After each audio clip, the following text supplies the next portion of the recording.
LGBTQI++ related, then please fuck off now. If you're still here, strap on in, pun intended, and enjoy the ride.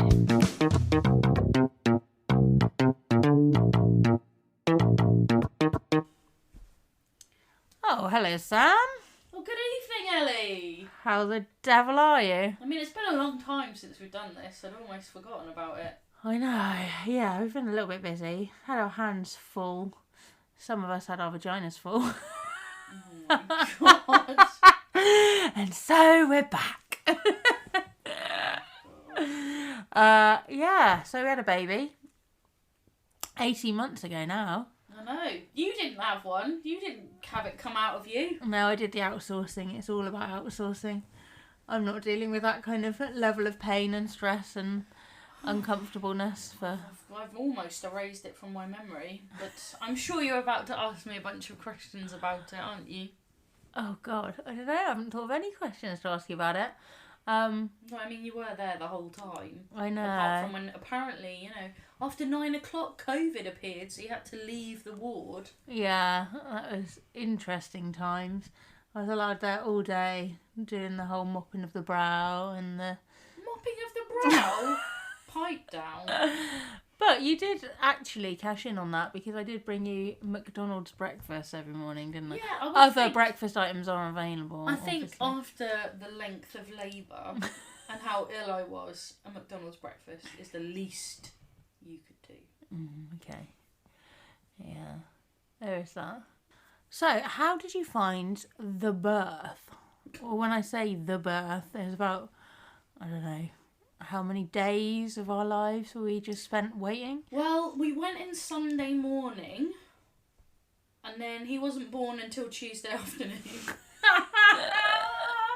That's how long it was. It was a long time. It was a long time. Lots of Switch games were played, Mario Kart. Yeah, until the induction started, and then I was like, get me the epidural, bitches! Get it in me, because that shit fucking hurt. Yeah, there was a lot of shit as well. Yeah, I destroyed a whole hospital room, didn't I? Yeah, we did have to get moved. That was interesting times. Like, no, the best bit for me was after my waters were broken, and then the midwife went off to get the consultant so I could have the epidural, and I was on the gas and air, and then the consultant came in, and my legs were like akimbo. You were like trying to make sure I was okay because I was in loads of pain, and this woman just walked in, and I'm like, hello, that's my vag, woo! High as a kite. She was off like, your tits. She kind of like looked around the room, didn't she? And she was like, somebody order an epidural, and I was like, that would be me. That would be me. You were honestly off your head. It was hilarious. Yeah, it was very interesting and entertaining. You were like pissed, but on the next level of pissed. It was just incredible. Yeah, it was all a bit mad, wasn't it? So you had the epidural, then, like, as they say in the business, laboured for a bit. For a bit? You make it sound like I was doing it for 10 minutes. I was doing it for about 12 hours. It was a breeze, I can tell you. You do it next time then, No, I'm busy that day. You're busy for those 9 months, are you? I'm busy for the rest of my life. I'm sorry. Oh, look, like, the care that we got from the NHS, bearing in mind, like, COVID, it was, like, second to none, wasn't it, really? Yeah, it was amazing that they managed to kind of be there for us, and although there was constraints and there was rules and we had to all wear masks and all that jazz, it was amazing that, well, we got through. They were there. And theatre, so we ended up with a C-section. Theatre was badass. They Yeah. literally like wheeled me in. I was on the gas and air because they were about to like, I don't know, Cut shit up. do some shit. They literally wheeled me in, and they're like, everybody was introducing themselves, and I was like, oh my god, you're all women. And it was so cool. Like, literally every member of staff in the theatre was a woman. And then this, like, massive bruiser of a boy was, like, lifted out of my belly. And what did they all do when he came out? Go, oh, Yeah. it's massive. £10 £10, people. £10. He's a big boy. He still is a big boy. Yeah, he is a big boy. He is, yeah. He was massive. He's just like this little lad coming out, or big lad coming out, like, ladies, and we're all there. This one boy coming out to the world on his birthday. So yeah, it was amazing. It was like, yeah, the most incredible experience I think I've ever had. I mean, the next day for me was not. I don't really remember much of it because I was quite ill. So I had an infection. I lost a lot of blood during the C-section, and I was just, I don't know, I was out of it. I thought I was throwing up slugs at one point. Like, that's how out of it I was. And then I had to have 2 blood transfusions and loads of antibiotics. But just to look at him in that little cot and just know that he was like just this perfect little scrunchy person that we were going to get to know, and like we were responsible for. Yeah, and had the privilege of like looking after him. It's just, I don't know, he just brings such joy. Yeah, he does. And not just to us as well. I think he meets a lot of people and just has an absolute beaming smile. And, you know, we've turned into those mums that are just obsessed and talk about our kid all the time. But do you know, I don't, like, obviously in this podcast we're talking about him, but I don't think we talk about him continuously. Like, we still know ourselves and still find time for ourselves and to do the things that we love to do. But he's just... He complements our life, I think. I don't know. He's just fundamentally changed me as a person. Like, he's changed my outlook on life. Like, I think he's, like, made me a much happier, calmer, like, more balanced person. And, like, he's 18 months. You're just, like... I don't know. You just got to be consistent, haven't you? Well, who knows? We've got a way long road ahead of us, and I'm sure that he'll how has he test changed it. you? Like, I've just talked about how he's changed me. Like, how has he changed you as a person? I think he's just everything, and I feel like I thought that I was fulfilled before he was here, and now I know what being fulfilled as a person really is.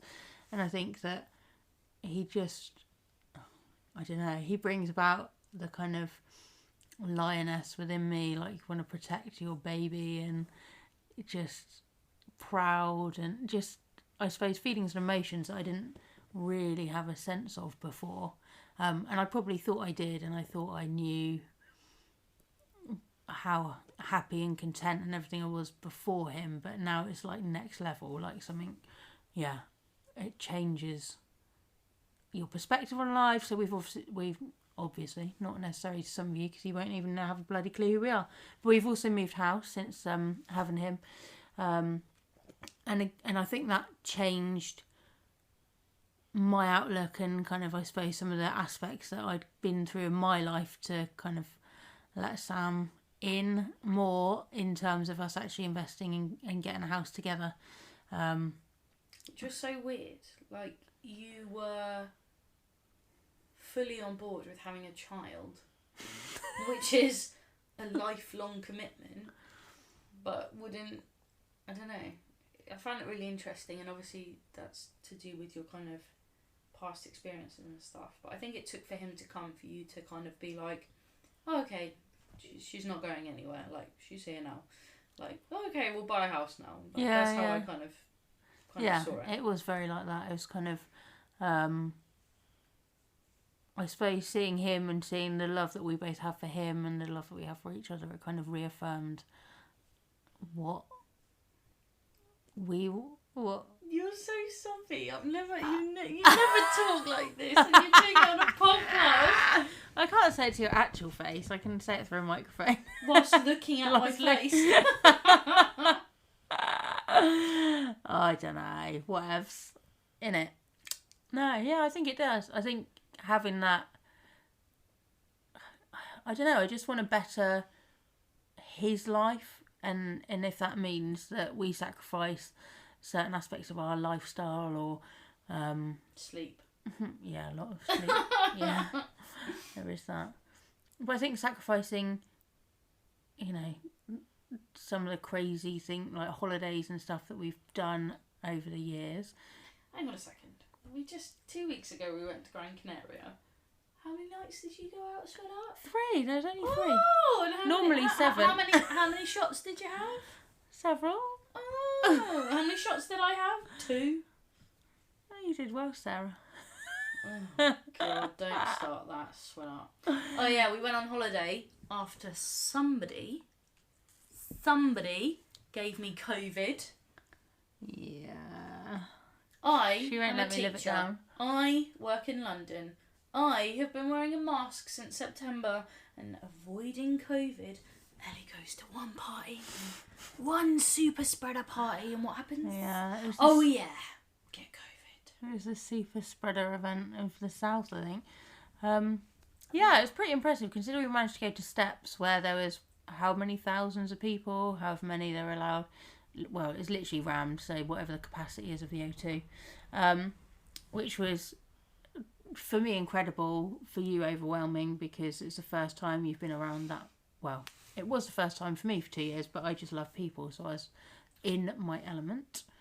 I was just terrified of getting COVID, and to be honest, like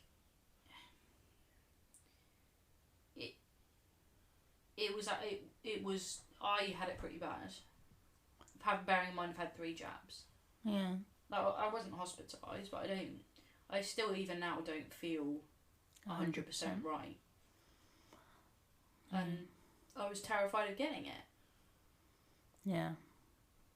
But I think the media like made you feel like that, like the constant numbers and the constant people dying and how many people are vaccinated, and I don't know. It just gets into your head. But I do feel lucky and fortunate and privileged to be able to have had 3 vaccines to protect, because I would hate to have it doesn't bear thinking about what it's like without the vaccines. Oh my God. Jesus, with 3 it was bad enough. Yeah, well, you can see why people are hospitalised. You can see, and you know, all of those kind of sacrifices that everybody made in the first 2 lockdowns. You know, before we were all vaccinated, like you can see why the government did that now, having had it. Yeah.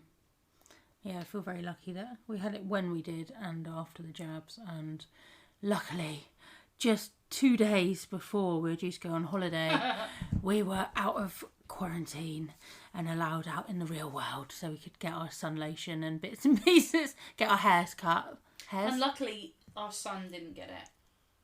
Either, yeah, which was that was really a miracle. Don't know quite how. And you know, I have to say, bearing in mind he's a lockdown baby, like he's so well adjusted, and he loves people. He loves people just as much as you. Yeah, he does, and I'm really, really glad that he does, because he just likes to wave at people and smile at people and interact with people, and it's all about him. Yeah, it's all about me. Hello. Yeah, I think we have grown a diva, and that could be. No, I grew a diva, so no. Well, you grew the diva. I provided the genetics of the diva, and it's, I don't know, nature nurture, isn't it? What so is when it? we put my genetics in you, what's going to go? It ain't going to me, sweetheart. You grow your own. This petri dish is off limits. No, sorry. But yeah, I just think 18 months has gone by so quick. How... You might want to tell your face that. Yeah, true. And my hair. It's all gone a bit downhill, hasn't it, really? A bit like your tits. No, that's not true. No, you've got really great tits. Thanks. Awkward. Well, you know, the listeners need to know. I don't think they do. I do. They won't want to. Quick, switch off. Yeah, so what else has happened in the past 18 months? The last time I think was June 2020 that we last did a... Shut up. Is that when we last did a podcast? Yeah. Well, what happened? We had a baby, there was another lockdown, then there was Christmas, but it wasn't really Christmas, then there was another lockdown, and then it was just kind of like, fuck it, we've got to get back to normal. And then I had to go back to work. Boo. which was a shock to the system. But actually, if we're talking about being like a mum and working and doing all of those things, like, it's actually quite nice to be an adult and know kind of like your professional side of you is still a thing. Like, You ain't professionals for that. I am a consummate professional, thank you. Thank you very much. Did you see how hard I had to concentrate on saying that word? I didn't even know what you're saying. I'm so dyslexic, I'm like, say the word properly. We have had half a bottle of wine each, and I've now hit the gin. Yeah, whereas I've gone on to the tea. She's gone on to the hard stuff. Yeah, can't drink like I used to. No, I can. I drink for you. Well, what have you done? Loads of DIY. And Yeah. DIY on the house. Yeah, I have done loads of DIY actually. I don't know, we're just ticking along, right? Like, we've got this new house, which is really, really lovely. I mean, like, families are growing, so our family's grown. Your sister's had another baby, so like, and our brother-in-law. You know, like, everybody's just kind of popping babies out, aren't they? Yeah, there's nothing else to do in lockdown, so just. But now, you know, COVID doesn't exist, right? Apparently not. Apparently it's gone. Although the rest of the world is still being cautious, and understandably so. I do worry about the world that our son is rapidly growing up in, though. Yeah, it's scary out there. It is. And I think, like, the most important thing for him is that we are consistent. You know, toast for breakfast, toast for lunch, and toast for dinner. No, joking. Like, he just loves toast. I don't know, Ellie. Like, what else do you want to talk about? Shrenar? I don't know. Where do you hope the Harvey is in 5 years' time? What kind of personality do you think he'll have? Well, I hope he's 6.5 in 5 years' time. Yeah. What kind of personality? Yeah.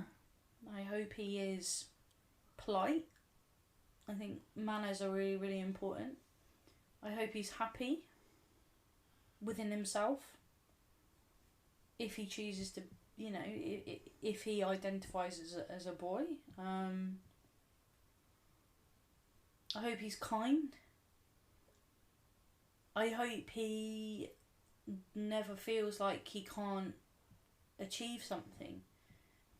You know, I feel like when we grew up, there were a lot of people that were like, you know, stick to your lane, like, get a job, leave home, or go to university, leave home, like, don't dream big. And I think, you know, one of the great things about social media is that we have access to so many different people now, and you can see that there are so many possibilities in the world, and I just hope that he follows his passions. Like, that's honestly what I want for him. He'll be working at Warburton's doing bread so he can have toast forever. What do you want for him? Just for him to be happy, whatever form that takes, really. I just think kids are, like, amazing and resilient, and obviously, sadly, some kids have to grow up in really turbulent kind of environments, but they're really resilient. And for him to thrive, and whatever that looks like for him, you know, looking at kids and how they're like walking, and they're like, oh my god, I'm walking, this is amazing, like I can grab that off that shelf, or I can push that over there, and I can do, and the joy that they have just by doing everyday things where we're like, oh, I've got to walk, I've got to go to the car, I've got to dinner, I've got to brush my teeth. Whereas he's like, oh my god, I'm brushing my teeth. Like, he just loves it. I just want him to have that sense of innocence about him for as long as possible. Yeah, in this world it's very difficult to keep that innocence going, really, because you can see social media and all the kind of kids TikTok videos and stuff, and you're like, oh my god, they just grow up way too quickly. Hopefully for him not to be playing like Call of Duty or Squid Games by the time he's 7. That would be kind of an achievement, I think. But I think it's about education, right? And I think unless someone explicitly says to parents, like, your child should not be watching Squid Games because of X, Y, and Z, why wouldn't you let them watch it? You know, like, if kids have got a TV in their room and they've got Netflix in their room and you haven't set up parental controls, or you're not, you know, if you're a very busy person that works loads and loads of hours, how are you meant to know? I think, yes, the responsibility does lie at the parent, but also I think these tech companies or these kind of media providers have a level of responsibility. And I do you know, like, I don't think Netflix take enough responsibility for that. Like, they don't make it particularly hard to access that, do they? No, I agree. Like, you pull up Netflix, most watched today Squid Games, and then there's like this tiny little thing that's like 18 or whatever it is, 15, tiny little thing, and it immediately starts playing a video, doesn't it? Yeah. It starts playing the preview, and if you're a kid and you've heard everybody else at school has watched this thing, and the kids are like mimicking the games and playing them in the playground, and you're the only kid that hasn't watched it, like, it's that peer pressure that starts like so young, doesn't it? And I mean, well, even getting into Netflix, and Harvey's not old enough yet, so I haven't even looked into it, but you just say who you are, don't you? So you just click on the person and then you're in and you're watching whatever it is you want to watch. So it's not like there's even a pin for you to get into watch. You just go kids or your profile. Like, guaranteed, hands down, when my parents were working, latchkey kid here, I would have just gone home and watched whatever I wanted on Netflix. My parents are tight, so they wouldn't have had Netflix, but... no, correction. Your mum's not tight. My dad is. So they wouldn't have had Netflix. But yeah, they, like, there's no way I wouldn't have not watched everything. I would have been like, oh my God, get home. And then when they pull up on the drive, I would have then put, I don't know, Simpsons on or whatever. But as a parent now, would you know how to set up parental controls on Netflix? No, I don't think I would. I'd need to look into it nearer the time when he's actually actively old enough to understand. He definitely has a controller and he can definitely turn the volume up and down and turn the thing off currently, which is kind of scary.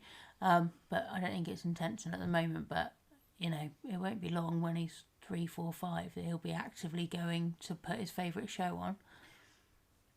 Right. But if you're a hard-working single parent and you're not at home at the same time as your children, how are you going to know what they're doing? Well, yeah, that's what I mean. And if you're not explicitly told how to set up parental controls, you know, 1, would that cross your mind that you need to do that? 2, would you even know that you can do that? 3, do you know what that prevents the child from accessing? I don't know, like, I think there's some level of responsibility on schools, and my school does, you know, if we hear that children are accessing things that are beyond their years, like, we do say to the parents, like, you know, we would advise that the child shouldn't be watching this. But I think there should be some level of responsibility on these media companies to be more proactive in safeguarding against children. Yeah.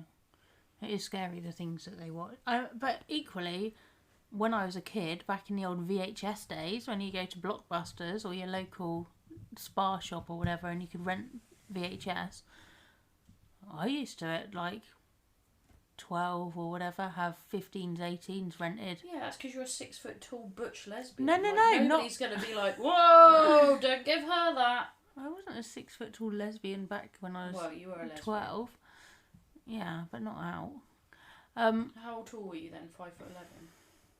I have no idea. 5'10", something maybe. I don't know. But I didn't get like my parents or the parents of the kids that we'd have sleepovers at. We'd rent them out. My friend her parents owned a shop that used to do rental videos, so we just used to watch all of them. So I think it stems back to Like, Okay, but as a child, did you ever watch something that maybe in hindsight you shouldn't have watched and it had consequences? adverse effects, potentially. Like, I remember Freddy Krueger and Nightmare on Elm Street. All of the Freddy Krueger movies were scary to watch. But I think more so, that was obviously, I knew as a child that wasn't real and there's prosthetics and yada yada.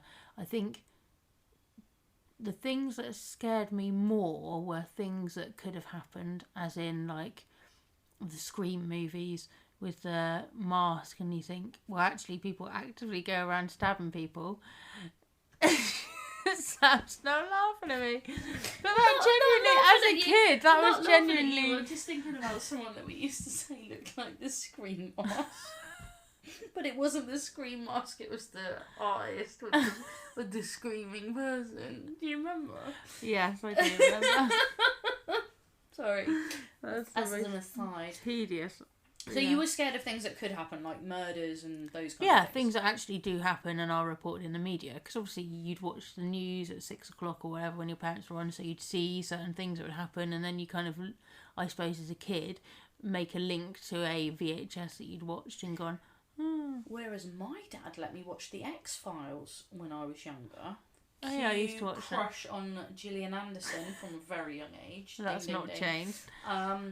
But there was an episode about a guy called Tunes who could like, I can't remember, Tunes or Tubes or something like that, and he could make his body go through keyholes. Oh yeah, I and it was remember that one. absolutely terrifying, and I still have that nightmare now.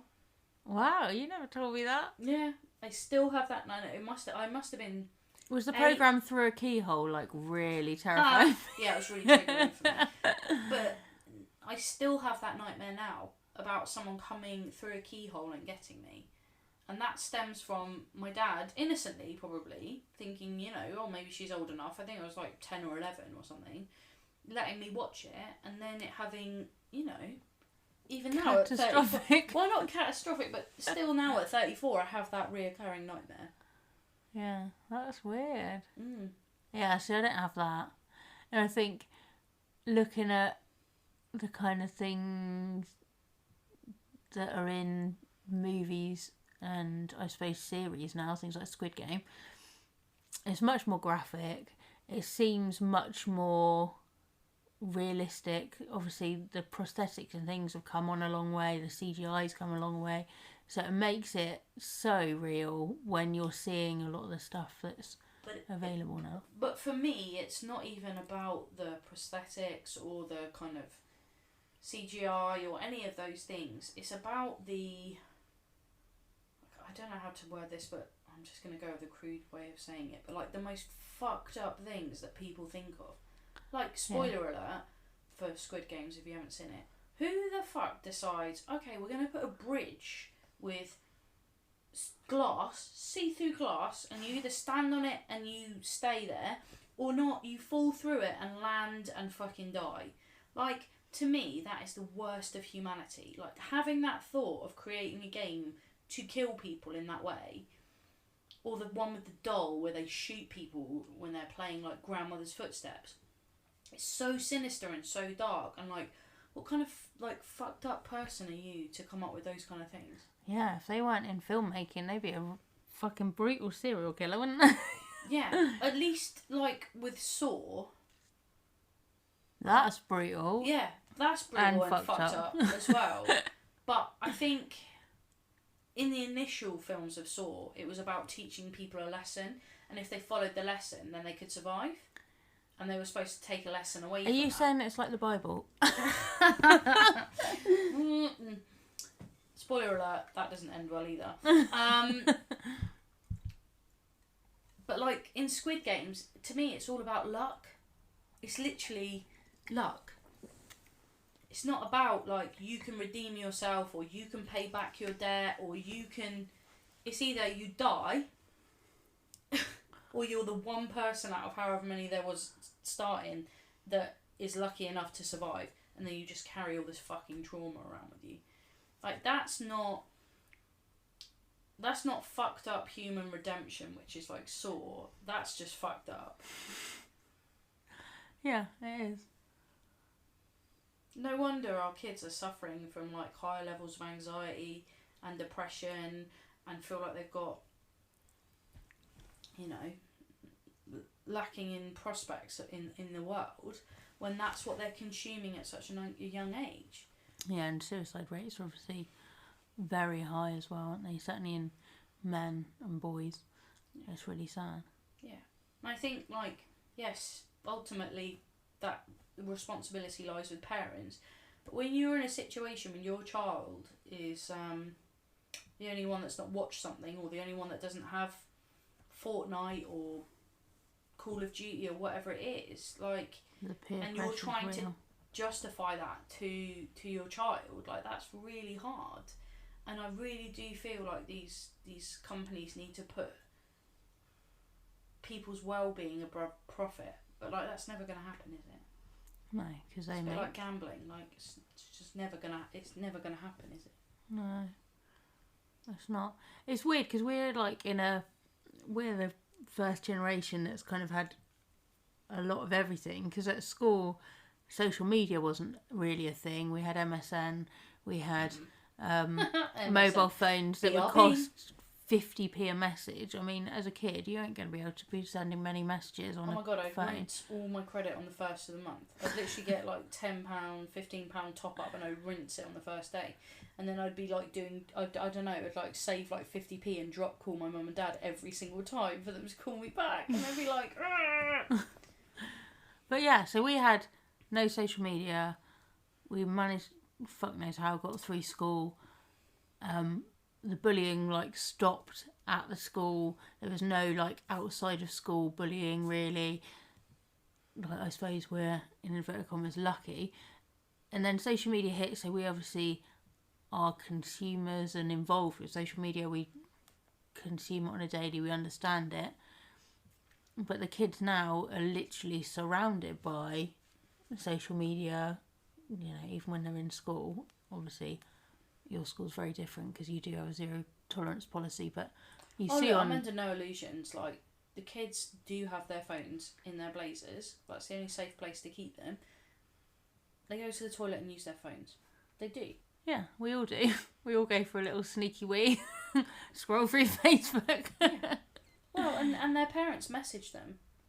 Oh right. Like the kids will already know they're in detention that day. Because their parents would have had a text message to notify them that they're in detention. Their parent will then text them to be like, why are you in detention today? And then you'll go to speak to a kid and be like, you're in detention today. And they'll be like, yeah, I already know.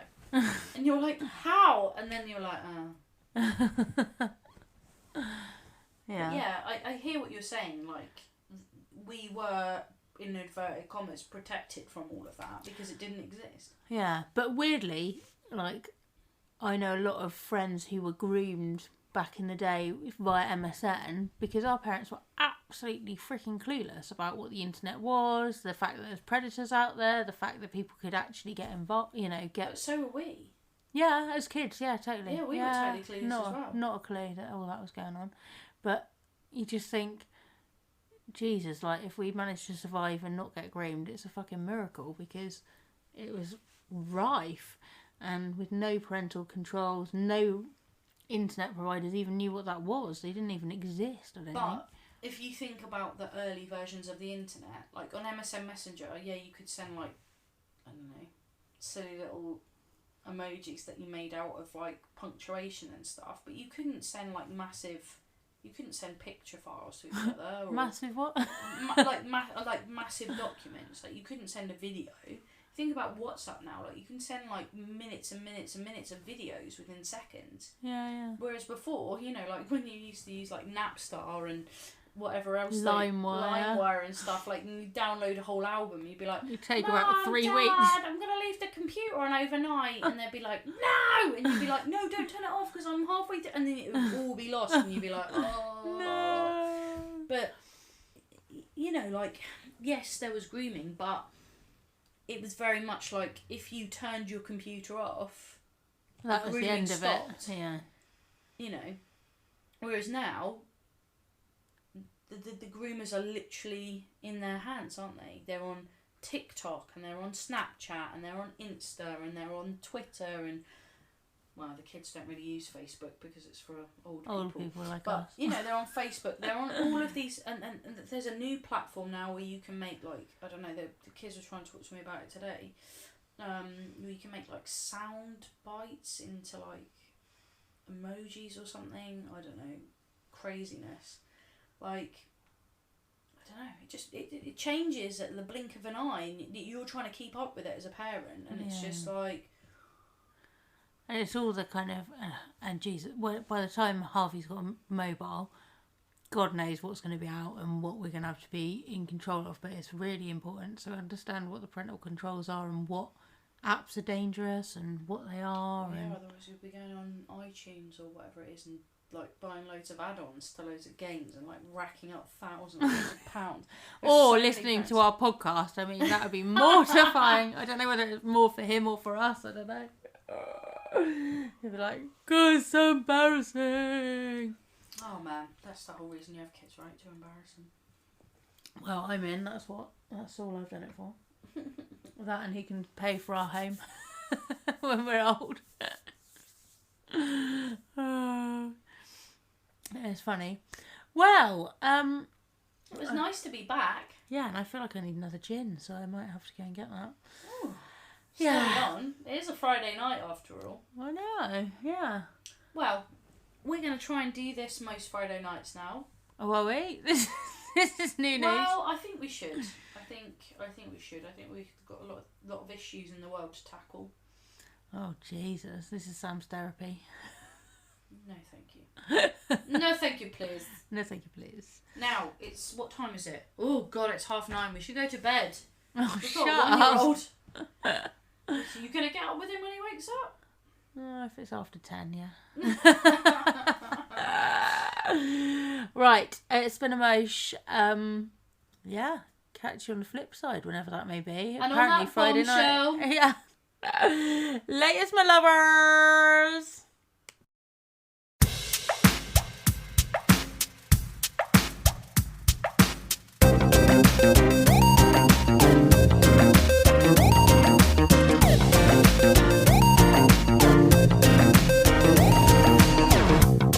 Thanks for listening to Spill the LGBT. We hope you enjoyed today's episode. If you haven't done so already, please rate, review, share and subscribe, as that helps other listeners find this podcast. For you fabulous, positive, constructive people, feel free to reach out to us on Facebook or Instagram. There you can help give us topics, link us to exciting people to speak with or interview, or give us things to discuss in future episodes. This is a podcast for our community, so want it to be engaging. Thanks very much. Latest, my lovers.